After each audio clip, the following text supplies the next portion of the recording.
Bien-aimés dans le Seigneur, l'exhortation de cette soirée est tirée dans le livre de Josué 17, verset 18. Je lis la parole du Seigneur. Les Cananéens ont des chars de fer, ils sont puissants, mais vous réussirez à les chasser. Je répète la parole du Seigneur. Les Cananéens ont des chars de fer, ils sont puissants, mais vous réussirez à les chasser. C'est un mot d'ordre que le Seigneur te donne en cette soirée, bien-aimé. Oui, comme il a dit au peuple d'Israël, les Cananéens ont des chars de fer, ils sont puissants, mais vous réussirez à les chasser. Le mot qui m'a marqué dans ce passage, c'est vous réussirez à les chasser. Dieu ne demande pas ton avis, bien-aimé. Dieu ne demande pas ton avis. Dieu ne demande pas l'avis de ta situation. Dieu ne demande pas l'avis de ta maladie incurable.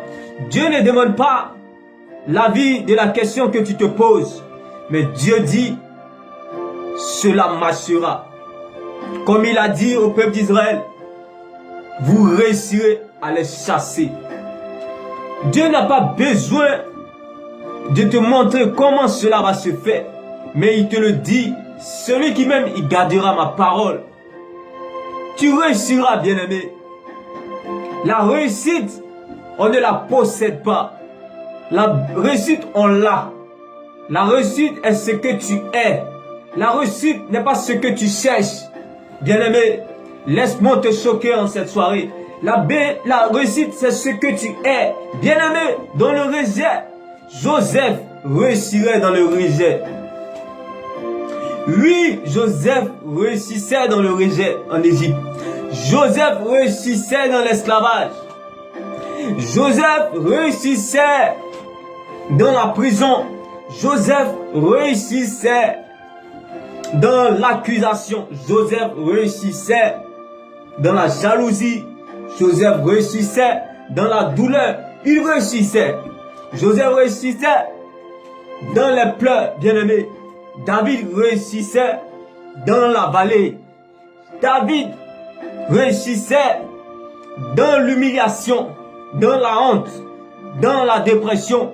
David réussissait, bien-aimé.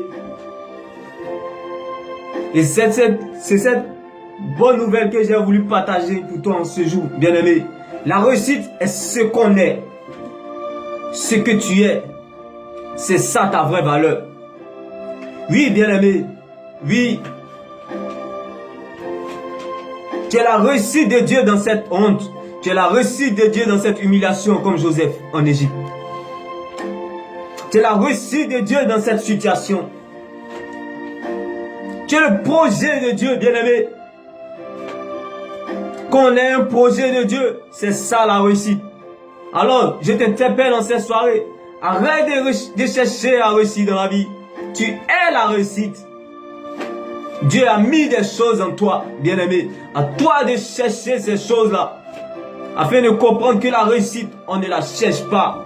On l'a à l'intérieur de nous. Il suffit simplement qu'on se rapproche de Dieu afin d'activer ces réussites en nous. C'est tout. Oui. Comme Jésus l'a dit au peuple d'Israël, les Cananéens ont des chars de fer, ils sont puissants, mais vous réussirez à les chasser. Bien-aimé, les hommes peuvent t'humilier, mais lorsque Dieu t'humilie, bien-aimé, c'est pour ton bien. Oui, les gens peuvent te mettre dans la honte, mais quand Dieu te met dans la honte, c'est pour ton bien. Joseph a compris cela, David a compris cela, bien-aimé. Quand les hommes te rabaissent, je te comprends, ça fait mal. Lorsqu'une situation te rabaisse, je comprends, ça fait mal. Mais laisse-moi te dire, lorsque Dieu te rabaisse, c'est pour ton bien, c'est pour t'aider. Et l'exhortation que j'avais pour toi en ce jour, c'est juste simplement, la réussite n'est pas ce qu'on possède.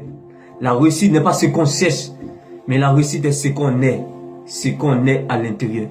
Ce que tu es. C'est ça ta réussite. Oui, Ça n'a pas menti dans la vie de Joseph en Égypte. Il est passé par la jalousie, le rejet, l'accusation, la prison, pour finir sur le toit de tout l'Égypte. C'est parce qu'il savait ce qu'il était. La réussite n'est pas au palais. La réussite n'est pas au palais. La réussite de Joseph a commencé dans le rejet, dans la jalousie, dans l'esclavage, dans l'humiliation.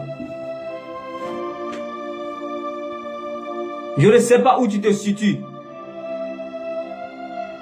Comment ça va se passer dans ta situation? Mais laisse-moi t'annoncer cette bonne nouvelle.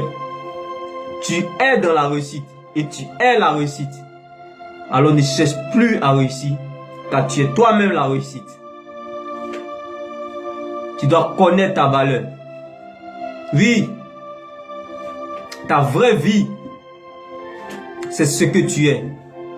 Oui, c'est ça ta vraie vie, bien-aimé. On ne naît pas pour devenir quelqu'un. On naît pour être ce que nous sommes.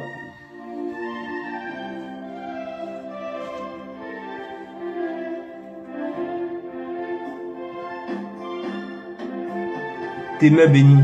Shalom.